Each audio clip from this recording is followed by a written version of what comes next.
Hello, good morning. Um, I hope you're all doing well.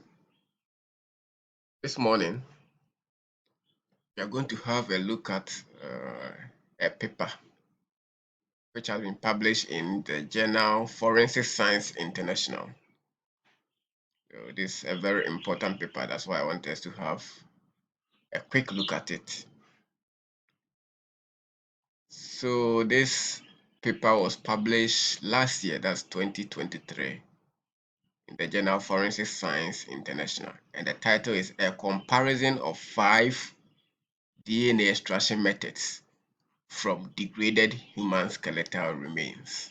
So this is a pure forensic genetics or forensic biology article. And this article was written by Christian Akuta et al. So let's go straight to the introduction. We will come to the abstract later. So introduction. Forensic DNA typing plays a key role in the identification of human remains in various contexts such as terrorism, organized crime, mass fatality incidents, or mass graves. And the regional government of Andalusia in Spain has been making efforts since 2017 to identify the victims of the Spanish Civil War. So, the DNA extraction protocol is a crucial element that can be chosen and modified by the analyst to obtain the best possible quality and quantity of extracted DNA. Since critical skeletal remains DNA is likely to be damaged, forensic DNA extraction protocols have to be adapted to recover the most short fragments.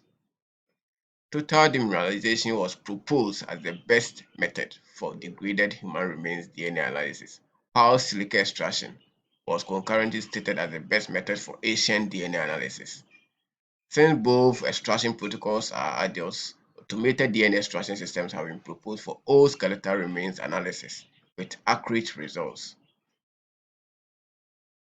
So, not many comparisons of DNA extraction methods for critical human remains have been published in literature.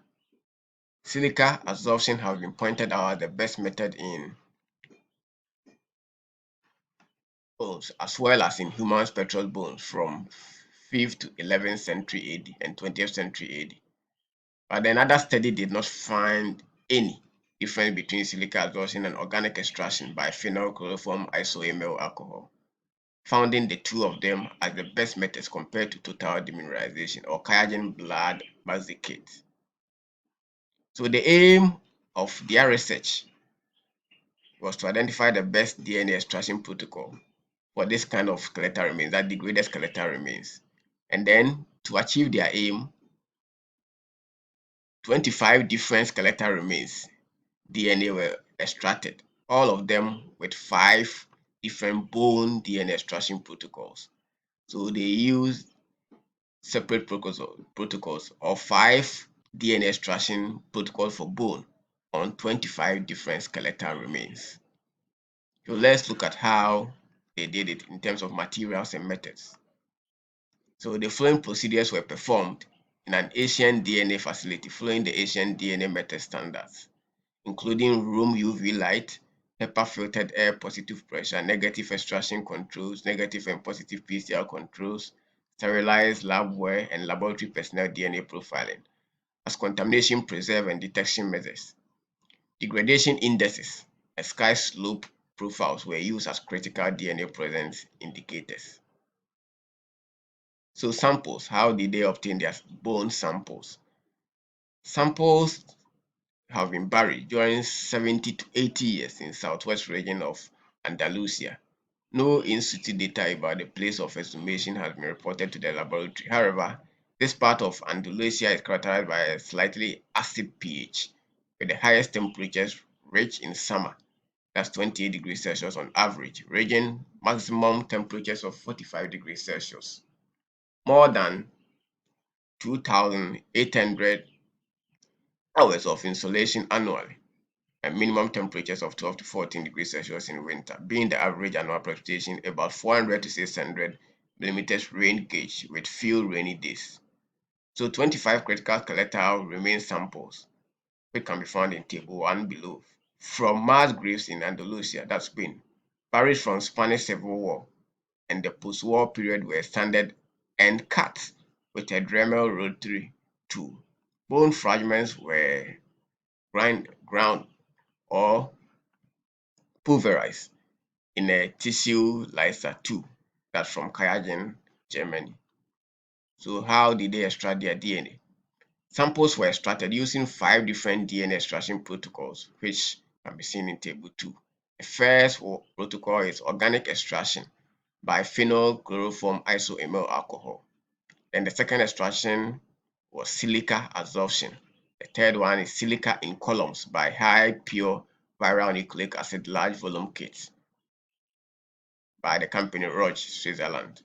The fourth one is a manual magnetic particle protocol by InnoExtract Bone from InnoGenomics, New Orleans, USA.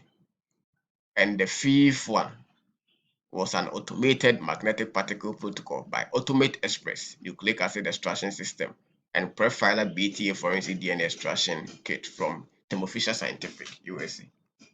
So now let's look at their first protocol, organic extraction protocol. So DNA was extracted from 1 gram bone powder using an in-house protocol based on the classic organic extraction by phenylchloroform isoamyl alcohol method. The bone powder was digested overnight at 56 degrees Celsius.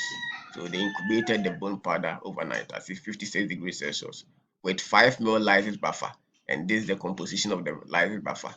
4125 microliters EDTA, that's 0.5 molar. 300 microliters SDS, 10%. 375 microliters of proteinase K enzyme, 10 milligrams per ml, and 200 microliters of diethyltretol DTT, that's 1 molar DTT. The lysate was purified with 4 ml phenol chloroform isoamyl alcohol, 25 to 24 to 1 from Sigma Aldrich, USA, and concentrated using an Amicon Ultra 4 centrifugal filter unit. Concentrated extract was purified with min elute PCl purification kit from Kayagen to a final volume of 75 microliters. So the second procedure, DNA extraction procedure, is silica adsorption. DNA was extracted from 500 milligram bone powder using standard ancient DNA silica protocol. So we can see that from the first protocol, they use 1 gram of bone powder, but over here they use 500 milligram, so about half of the first one, using standard ancient silica protocol. The bone powder was digested 2 days. So they digested the bone powder for 2 days with 2 ml of lysis buffer. Once again, the first one they use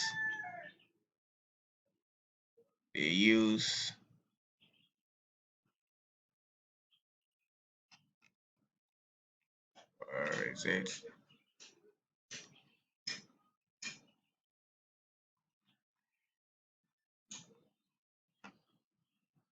They use 5 ml of lysis buffer.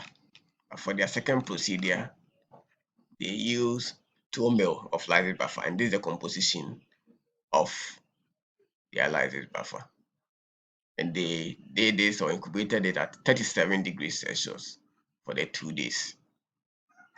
Then the samples were centrifuged after the 2-day incubation, and the supernatant was mixed and incubated during 1 hour with 40 ml binding buffer, and this is the composition of their binding buffer, and 100 microliters of silica in suspension with pH adjusted to 4 to 5 with 37% HCl.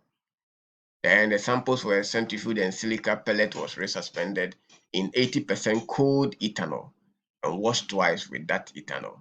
Elution was performed with buffer EB from Kayagen, and the samples were then purified using the min elute PC.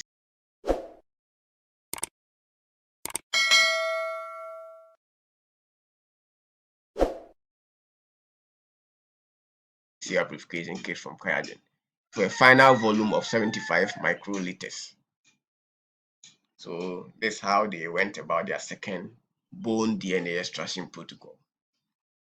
So let's go to their third protocol, silica in column, where this DNA was extracted from 150 milligram bone powder. Once again, there was no consistency in the amount of starting material. First one they used 1 gram, the second one 500 milligram, over here 150 milligram bone powder, using the high pure viral nucleic acid large volume kit. For this 1 ml extraction buffer, and this is the composition of the extraction buffer, and 25 microliters Roche proteinase K were added, and the samples incubated 24 hours at 37 degrees Celsius and another 24 hours at 56 degrees Celsius. The lysate was centrifuged and 10 ml buffer PB from QIAGEN and 400 microliters 3 molar sodium acetate were added and incubated for 2 minutes. Mixture was then centrifuged using high pure extenders and washed 2 times with PE buffer. The samples were eluted twice with EB buffer from QIAGEN to a final volume of 60 microliters. Now let's go to the next protocol, inner extract bone. DNA was extracted from 340 mg aliquots, so 340 milligrams aliquots, using the inner extract bone kit from Immunogenomics. For this, 563 microliter bone digest buffer and 37 microliter 20 milligrams per ml of proteinase K were added to each sample, and they were incubated overnight at 56 degrees Celsius. Then 750 microliters bone DNA binding buffer and 20 microliters magnetic bead suspension were added to the lysate in the Dynamac 2 from Thermo Fisher. 2 washes were performed with wet buffer and 2 more with 80% ethanol. Elution was performed with extract elution buffer, and the aliquots were mixed and concentrated in a vacuum centrifuge to a final volume of 40 microliters. Now with their final or the fifth bone DNA extraction protocol, that's Prefiler BTA forensic DNA extraction kit in Automate Express. So DNA was extracted from 200 milligram aliquots using the Prefiler BTA forensic DNA extraction kit in an Automate Express from Thermo Fisher Scientific, following an in-house protocol. So they followed an in-house protocol. For each sample, 540 microliters lysate buffer, 42 microliters 20 mg per ml proteinase K, and 80 microliters DTT 1 molar were added to each sample and incubated overnight at 56 degrees Celsius. An eluate volume of 20 microliters was set, and the 3 aliquots were combined to a final volume of 60 microliters. So after DNA extraction, they went on to DNA quantification, and they quantitated their samples using quantifiler trail DNA quantification kit from Thermo Fisher Scientific, and they followed the kit manufacturer's protocol, and they used the Quant Studio 5 real-time PCR system. So 5 parameters were analyzed, or they studied 5 parameters. The quantity small target, that's if you take the quantifier trail kit, we have 3 targets. We have the small autosomal target, the large autosomal target, and the male or Y autosomal target. So they study 5 parameters. The quantity, small target, that's 80 base pairs, DNA quantity, and from the kit manufacturer, the small target gives the actual quantity or the actual concentration of DNA in the extracted sample. They also look at the large targets, that 214 base pairs, and the human male targets or the Y target, 75 base pairs DNA. They also look at something called degradation index, which comes from the quantifier trail kits. It's a ratio of the small target to the large target. And they also look at the internal PCR control, that's IPC threshold. So this table is just a summary of the different protocols tested. So the organic extraction, the quantity, that's 1000 milligrams or 1 gram bone, incubated overnight. It was a manual extraction, not automated. Silica suspension, silica starting material 500 milligrams of bone powder incubated for 2 days or 48 hours. The third one, 150 milligrams of bone powder, incubated for 2 days. The fourth one, they use magnetic particle, and then 40 milligrams of bone. So 3 times 40 milligrams of bone. And they incubated it overnight. The final one, prefilar BTA on the automate express machine, magnetic particle, then 200 milligrams 3 times. They incubated it overnight and they use it in the automate express machine. So it was an automated process.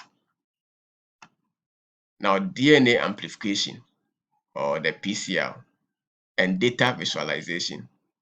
So DNA amplification was performed. They used the global filer kit according to the manufacturer specifications.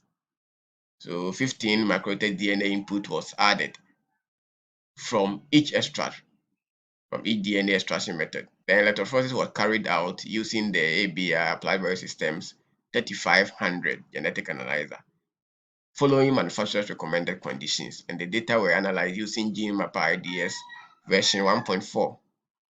So 5 variables were also studied here. The first one is the number of alleles above analytical threshold, that 50 RFU based on internal validation. 2. The number of alleles above stochastic threshold, 365 RFU based on internal validation. 3. The average RFU.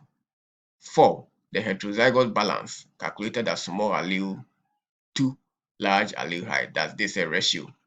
Then the fifth one, the number of reportable markers, homozygous alleles higher than 365 RFU, or heterozygous alleles higher than the analytical threshold and greater than 0.6 peak height ratio.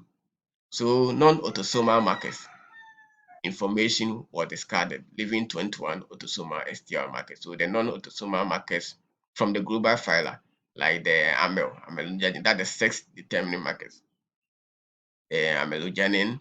Then we have other non-autosomal markers. The other one I think is DY something, which can also be found in the global filer. Those markers can be found on the sex chromosome. That's why they are non-autosomal markers. So they use information from the 21 autosomal STR markers. Statistical analysis were performed using Jamovi 2.2.5.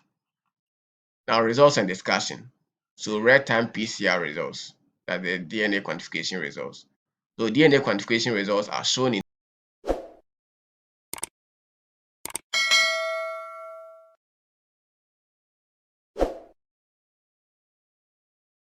table 3, including the average and standard deviation of each studied parameter, as well as the values normalized by input skeletal quantity. So let's look at the table. So results of DNA quantification by DNA extraction protocol. This is the organic extraction, or the phenylchloroform isoamyl extraction. So you can see the small target, large target, middle target, degradation index, and then the IPC cycle threshold, or IPC-CT. So the mean over here, the standard deviation. So 0.46980 for the small autosomal, and the small autosomal actually gives the real concentration in nanogram per microliter of DNA in the extracted sample. So if you want to know the actual concentration, look at the small target. So small target, these are the actual concentrations. Small target, small target, small target. So you can have a look at this table.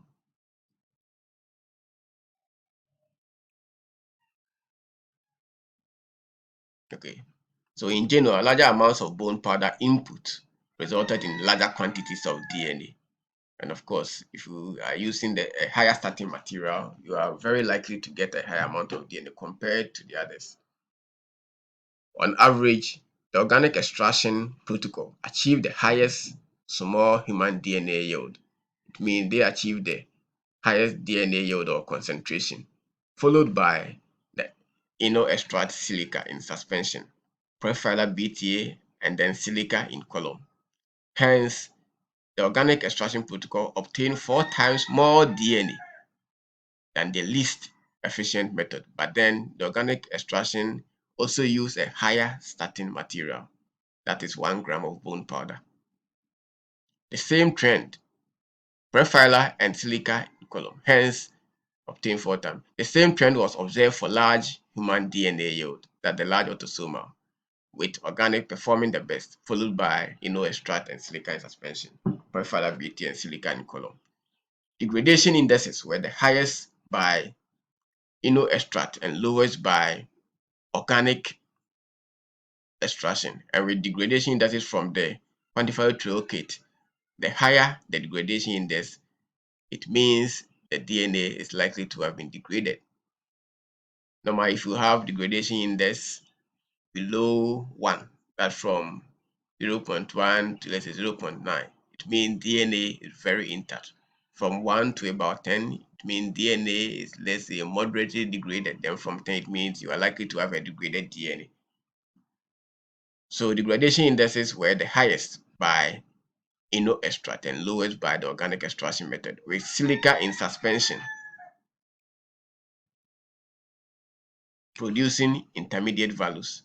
The degradation index, which is the ratio between small and large human DNA targets, provides information about the degree of dispersion between both targets, indicating that with the organic extraction protocol, recovers both fragments equally, while the extract kit extracts smaller fragments more efficiently than larger fragments. Interestingly, the situation changes when considering the efficiency of each protocol in relation to the amount of bone powder from Fig 1. So this is Fig 1. That's the box plots of DNA quantification, both raw data and normalized data.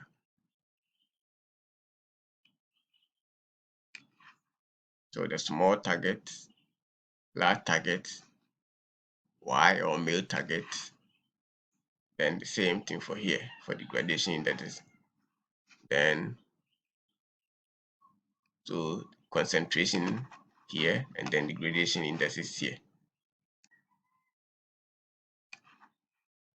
This is organic extraction, this color. This green color is the silica in column, then prefilar BTA, silica suspension, then the extract.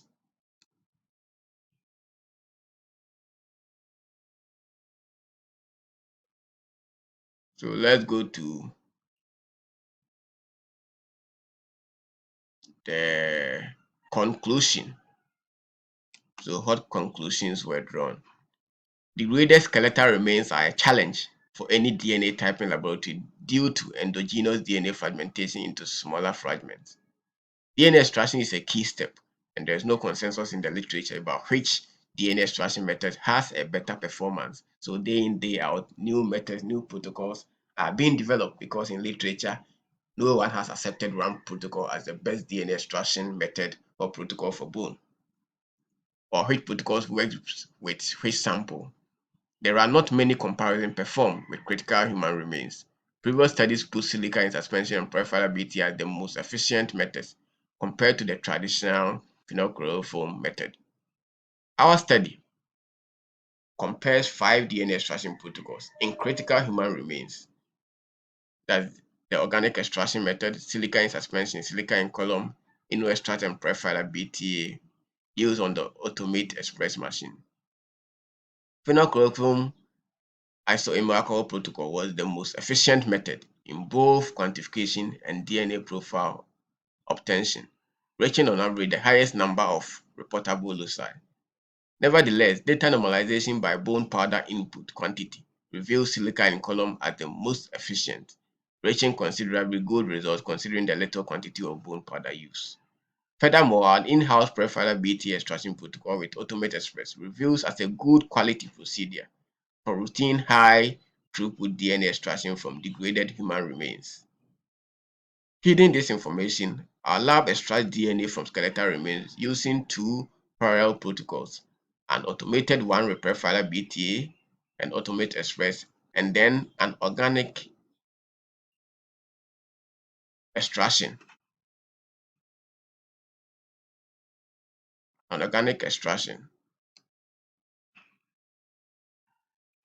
By